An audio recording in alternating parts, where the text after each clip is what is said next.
నేను చెప్తాను అన్నమాట ఓకేనా నరేష్ నరేష్ యాడ్ పోదాం అంత అర్జెంట్ పోలేనా పని ఉంది నేర్చుకుంటా కాదురా పోయి కానీ అర్జెంట్ పోయి కానీ చిన్న విషయం అడగలరా నీతో చూపునా ఇప్పుడు హరిగాడు చనిపోయినా చనిపోయాడు పాపం ఏం చేస్తావు బా చాలా మంది అప్పులు చేశాడంటే అయ్యో నాకు చేసిందా ఉన్నప్పుడు నాకు ఫోన్ చేసి బాగా బాధతో మాట్లాడా లే నాకు చేత లేదా నేను బతకని ఇంకా రేపటి ఏమో తీసుకుని చచ్చిపోతాను నేను పోయి లే అర్జెంట్ మా ఎవరు బంధువులు హాస్పిటల్ ఉన్నారు డబ్బులు కొంచెం కావాలని ఇప్పించుకొని వెళ్ళొచ్చేసి ఇంకొక అప్పు ఉండే పోతాను చచ్చిపోయింతో కూడా సాధించినావు కదా నువ్వు ఏం చేస్తానా ఏం సమస్య అదే అందుకే ఇంకొకటి అప్పు నిలిచిపోయింది దానికి పోతానా ఏమోరా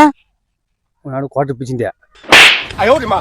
ఇప్పించింది ఇప్పుడు అదేదో కార్యమంట మరి ఈరోజు ఎవరుతారు నీకాడ కార్యమంట ఇప్పుడు వాళ్ళందరూ చెప్పినాడు రమ్మని ఆడు పెట్టాడంట ఓరు నీ దుంపదేగా పోయితన్నా ఏ మనుషులరా మీరు చనిపోయినవా డబ్బులు సాధించినావు ఏదో కోటి రోజులంటే ఇప్పుడు వాళ్ళతో అది కూడా వదిలి చేస్తున్నావు లాస్ట్ ఏమి విడిచిపెట్టట్లేవరా నువ్వు ఇంత కూడా మానవత్వం లేదు కదరా మీ దగ్గర